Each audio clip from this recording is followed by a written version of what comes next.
उपनल कर्मचारी महासंघ द्वारा आज कैबिनेट मंत्री गणेश जोशी के आवास पर कूच होगा। इसको लेकर कई तरह की मांगे हैं और धर्म परिवर्तन की भी बात उपनल कर्मचारी महासंघ ने रखी है।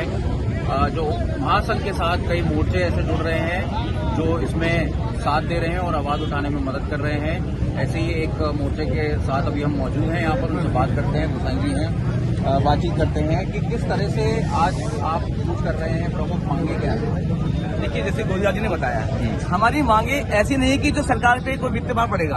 अगर थोड़ा सा एनालाइज किया जाए तो ऐसा कोई भार उन पे नहीं पड़ेगा। हमने उनको नियमावली बना के दी है समय समय पे।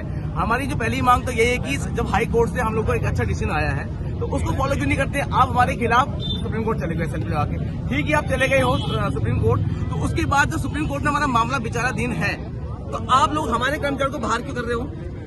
किस नियमावली या किसके कारण आप हमको बाहर कर रहे हो। सड़क में आज हम लोग आ रहे हैं, हर साल 2 साल पर हमारा ये ऐसा होता है जैसे कोई त्योहार होता है कि हर 2 साल आप लोग सड़क में आइए। हमारा तो शौक है, हम भी चाहते हैं विभाग में बैठ के काम करें, करते भी आए हैं। लेकिन उसके बाद जब हम लोगों को इतने अल्प वेतन भोगी हैं, 12,000 से 13,000, 14,000, 15,000 ये हमको सैलरी मिलती है, उसको भी वो कहीं कहीं विभागों में 11-11 महीने तक नहीं देते हैं। अब कहीं कहीं तो ये कह के दबा दिया जाता है कि आप लोग काम करते रहो, हम करेंगे, लेकिन उसके कोई आश्वासन हमको सही से नहीं मिलता है। ये 12,000 के करीब जो सैलरी मिलती है उसमें जीएसटी भी कटता है या कटने के बाद? सब में जीएसटी कटता है। जीएसटी कटने के बाद हमको आपने मिलता है। लेकिन आप ये बताइए ना, इतने महंगाई के दौर में आप लोग ये लगाइए कि आप जब एक पॉलिसी हो रही है कि किसी को पेंशन नहीं मिलेगी। एक कर्मचारी अगर 7 साल तक काम करता है उसको पेंशन बंद है, ये तो आपको पता है। तो उसके बाद किस नियम के तहत विधायकों को या इनको एक नहीं 2-2, 3-3 पेंशन मिलती। वित्त भार तब नहीं बढ़ता है क्या आपका? वित्त भार अगर आप देखा जाए तो जो शासन प्रशासन में जो आईएएस लॉबी है, ये मंत्रीगण है, इन लोगों को जो सुविधाएं दी जाती है, इनका जो खर्चा देखा जाएगा तो आप देखोगे अरबों में जाएगा, है ना। उसके बाद देखो अब वो कहाँ से जाता है, हमारे अल्प वेतन भोगी कर्मचारियों की तनख्वाह से आप जीएसटी काट के हम लोग को इतना देते हो और अपना खूब कमा के बैठते हो। ऊपर से कोई नियम नहीं है। आज हमको 12,500 मिलते भी हैं या 13,000, 15,000, 16,000 जितना भी हमको मिलता है, उसके बाद हमको 2 महीने के बाद हमको नोटिस थमा देता हूँ कि इनको बाहर निकालो। तो कोई नियमावली है ही नहीं। और लोगों से बात और आपके और साथियों से बात करना चाहेंगे। आपका क्या शुभ नाम है और किस तरह से आप ये आज मोर्चा जो है ये पहुंचेगा कैबिनेट मंत्री के घर, क्या मांग रखते हैं? मैं मुख्यतः फैक्ट्स पे बात करूंगा। आप सभी से निवेदन, जितने भी लोग पीछे हैं इधर एक बहुत बड़ी प्रॉब्लम है कि सरकार ने एक छोटी सी बात भी आज तक तय नहीं करी है कि उपनल कर्मचारी हो या आउटसोर्सिंग के माध्यम से राज्य सरकार के विभागों में कोई भी कर्मचारी कार्य करता हो उसको सैलरी देने तक का डे फिक्स नहीं करा। आप ये समझ लीजिए कि जब वेजेस पेमेंट एक्ट 1936 ये कहता है कि कर्मचारी को 7 तारीख तक तनख्वाह दी जानी चाहिए और उसकी तनख्वाह ही जो है निर्धारित नहीं करी जाएगी। 3-3 महीने हो जाते हैं, 4-4 महीने हो जाते हैं। इस बात की कोई जवाबदेही नहीं होती है कि तनख्वाह कौन देगा, कैसे देगा, कब मिलेगी। साथ ही जितने भी उपनल कर्मचारी हमारे यहाँ पे आए हैं उन सभी से निवेदन, यहाँ पे पीछे आ जाए, गाड़ी के पीछे आ जाए प्लीज। नियमित करने की नियमावली बनाई है, उसके खिलाफ सुप्रीम कोर्ट में चले जो निर्देश हो रहे हैं उसका पालन करेंगे विश्वास से मुझे। साहब उन्होंने भी अपने एक लेटर सभी के लोग माध्यम इधर आ से जाएं, सरकार को अपना ये अभिमत जितने भी दिया हमारे आप स्वेच्छाकर्मियों के पास पीछे खड़े हैं उधर भी इधर आ जाए। वन टाइम सेटलमेंट की बात कर सकते हैं क्योंकि उमा देवी इसमें विभाग कौन कौन से मुख्य तौर पर आ जाए प्लीज। भर्ती होती है। अगर सभी लोग जितने भी खड़े हुए मेला नहीं चल रहा, इधर आ जाओ सब तो लोग किन प्लीज। विभागों पे बड़ा असर पड़ेगा? सबसे बड़ा सभी असर पड़ेगा लोग आपका इधर आ स्वास्थ्य विभाग पे पड़ेगा, जो ऊर्जा सड़कों विभाग से पे ऊपर पड़ेगा, भी आ वन जाओ, विभाग पे आ जाए, पड़ेगा, परिवहन प्लीज। विभाग पे पड़ेगा, जल निगम पे पड़ेगा, वन निगम पे चलो, पड़ेगा। चलो, ये सारे पीछे के चलो। सारे विभाग इस तरीके के हैं कि डायरेक्टली जो है जो आम जनता है, आम जनमानस है, उनका इनसे वास्ता पड़ता है। कितने कर्मचारी अभी इस समय उपनल के द्वारा सरकार को सेवाएं दे रहे हैं, कुछ अनुमान बता सकते हैं? करीबन 25,000 जो कर्मचारी है उपनल के माध्यम से राज्य सरकार के विभिन्न कार्यालयों में अपनी सेवाएं दे रहा है और अल्प वेतन में दे रहा है और सैलरी का डे फिक्स नहीं है और ये भी नहीं पता कि भविष्य का क्या होगा उसके। ऐसी स्थिति में वो कहाँ जाएगा और क्या करेगा। ठीक है, और लोगों से बात करते हैं। भाई साहब, आपका क्या नाम है, कहाँ से आए हैं? पिथौरागढ़ से आए हैं। पिथौरागढ़ में उपनल को लेकर क्या स्थिति है इस समय? स्थिति बहुत डामाडोल है सर। हम पिथौरागढ़ में सर 2000 के तकरीबन उपनल कर्मचारी हैं। तो अभी जो हमारी स्थिति है सर, पिछले 12 साल से मैं शिक्षा विभाग में हम कार्यरत हैं। हम 1500 लोग कार्यरत हैं। तो हमारे साथ सर सरकार हम 2021 में भी आंदोलन किया था, 18 में किया था। तो 2018 में जो माननीय हाईकोर्ट का जो आदेश पारित किया था माननीय हाईकोर्ट ने हमें नियमित करने का, उसको लेकर सरकार एसएलपी दायर करती है सुप्रीम कोर्ट में। तो मैं अमित से यही मांग करना चाहूंगा कि वो एसएलपी को वापस लेकर हमें जो है नियमित। पिथौरागढ़ में अगर अनुमान के तौर पर उपनल का कितना कर्मचारी इससे प्रभावित है, किस तरह की, क्योंकि वो काफी एक सीमांत क्षेत्र है, और कूटनीति के हिसाब से देखा जाए तो चीन के साथ वहाँ है, नेपाल है, काफी महत्वपूर्ण जगह है। ऐसे में जब लोगों को देहरादून आना पड़ता है, किस तरह की वहाँ पे समस्या आ रही है?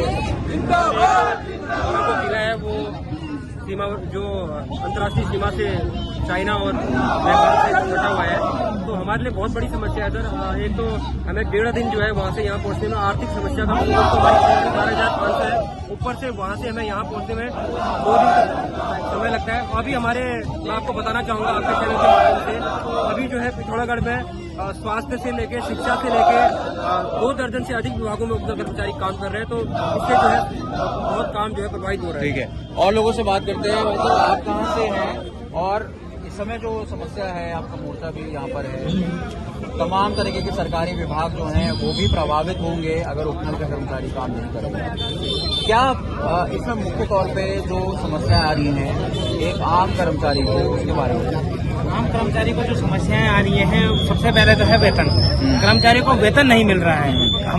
मैं वन विभाग से हूं और वन विभाग में ये स्थिति है आज के डेट पे कि कर्मचारियों को बाहर निकाला जा रहा है। बाहर निकालने के बावजूद जो है उनके मतलब 1-1 साल हो गया, उनको अभी तक वेतन आहरित नहीं किया गया है। अधिकारियों के पास जाते हैं तो अधिकारी भी हमको गोलमोल घुमाते हैं। इसमें आउटसोर्सिंग का भी बड़ी भूमिका है। हाँ, आउटसोर्सिंग की भी और उपनल की, दोनों की बहुत क्या बड़ी दूसरी एजेंसी से लोगों को रखा जा रहा है और उपनल से भगाया जा रहा है? बिल्कुल ये हो रहा है।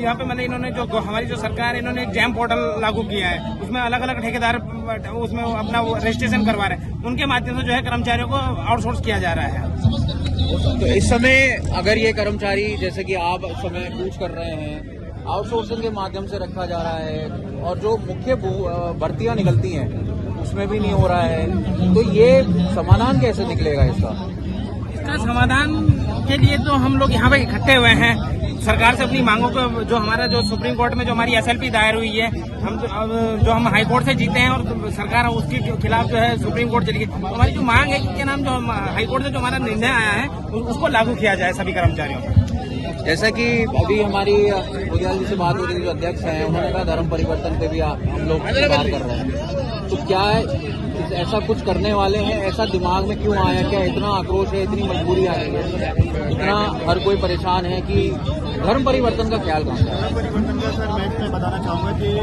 हम लोगों ने, हम सब सनातनी हैं और हमने धर्म के ही नाम पर अपनी सरकारों के हाथ मजबूत करे। आज वो हाथ इतने मजबूत हो गए कि हमारा ही गला घोटने लगे। जब ऐसे वो हमारा गला घोटेंगे तो हम कहाँ जाएंगे? जिनको हमने मजबूत करा वो आज हमें कमजोर कर रहे हैं, तो हमारे पास ऐसा कोई रास्ता नहीं बचा अपने आप को बचाने के लिए। इसलिए हमें बहुत ही मजबूरी में ये कठिन निर्णय लेना पड़ रहा है कि हम जो है अब इस धर्म से ही छोड़े। क्यों?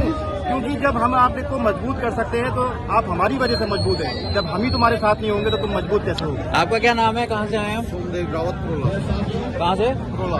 अच्छा, तो क्या कहना चाहेंगे? आज आप यहाँ पर रैली में आए हैं। सर हम लोगों को मतलब ऑफिसों में भी इतनी हीन भावना से देखा जाता कि ये उपनल के हैं, इस टाइप का एक थोड़ा आज तक चौड़ा होता है, जबकि हम कोविड से लेकर हर कार्य में हमेशा आगे रहते हैं और 24 घंटे जब भी जरूरत होती है तब उपनल कर्मियों को बुलाया जाता है। तो आपने कहा कि बहुत हीन भावना से देखा जाता है, किस तरह का व्यवहार होता है? उपनल कर्मचारी जब सरकारी विभाग में पहुंचता है, उसकी नौकरी लगती है, कैसे बर्ताव करते हैं उसके? बिल्कुल सर, ऐसा लगता है ये लोग कहाँ से आ गए और इनकी कोई वैल्यू नहीं है। और एक आउटसोर्सिंग एजेंसी से जो आता है उसके साथ अच्छा व्यवहार होता है? बिल्कुल नहीं, किसी के साथ नहीं। मतलब वो कोई आउटसोर्स वाला हो चाहे उपनल वाला हो, देखो एक टाइम पीरियड होना चाहिए और अगर सरकार ने रखा है तो उस एक्सपीरियंस के आधार पर पूरा कर देना चाहिए कि मतलब पारदर्शिता नहीं आ रही है आपके कहने का मतलब है। तो आउटसोर्सिंग एजेंसी जो प्राइवेट बनाई जा रही है, जबकि उपनल अपने आप में एक बड़ी एजेंसी है सरकार की, जब आपको कर्मचारी उपनल से मिल रहा है तो बाहर आउटसोर्सिंग का क्या मतलब है? वहाँ पे इसको पुरोला की अगर हम बात करें तो किस तरह की इस समय वहाँ पर स्थिति है? अभी तक लगभग 2 से 2.5 हज़ार कर्मचारी उपलब्ध हैं और आउटसोर्स एजेंसियों से जो भरे जा रहे हैं उनकी सिर्फ यही है कि इनको हटा के कहीं अन्य शिफ्ट करके, मतलब इधर उधर उथल पुथल करके इनको किसी तरीके से बिगाड़ दिया। तो सारा टेम्परेरी अरेंजमेंट चल रहा है। तो देख सकते हैं यहाँ पर तमाम उपनल के कर्मचारी यहाँ पे मौजूद हैं, काफी परेशान हैं और मजबूरन उनको ये घोषणा करनी पड़ रही है कि हमें धर्म परिवर्तन करना पड़ेगा। हालांकि उनका कहना है कि हम सब सनातनी हैं, लेकिन किस मजबूरी में वो आ गए हैं, बार बार बात अपनी रखते हैं, बात सुनी नहीं जा रही है। इसको लेकर आज विशाल कूच भी हो रहा है। यहाँ पर लंबी लाइन लगी है, हजारों की तादाद में लोग आए हैं और पुलिस भी काफी तादाद में यहाँ पे मौजूद है लॉ एंड ऑर्डर को मेंटेन करने के लिए। ये सब सरकारी कर्मचारी हैं, सरकार के लिए काम करने वाले लोग हैं, उन्हीं के माध्यम से उनकी सरकार में नौकरी लगती है। और जिस तरह से हमें कर्मचारी ने बताया कि टीम भावना से देखा जाता है, व्यवहार अच्छा नहीं किया जाता, ये भी एक बड़ी समस्या है। तो कैसे इनको नियमित किया जाए और कैसे जो जीएसटी देना पड़ रहा है अपनी तनख्वाह से, जिसकी वजह से तनख्वाह जो है चंद रुपयों में रह जाती है, चंद हजार रुपये में आज की महंगाई के दौर में, इसको लेकर आज उपनल कर्मचारी महासंघ जो है वो कैबिनेट मंत्री गणेश जोशी के घर की तरफ कूच कर रहा है। देहरादून से अंकित शर्मा, आज तक।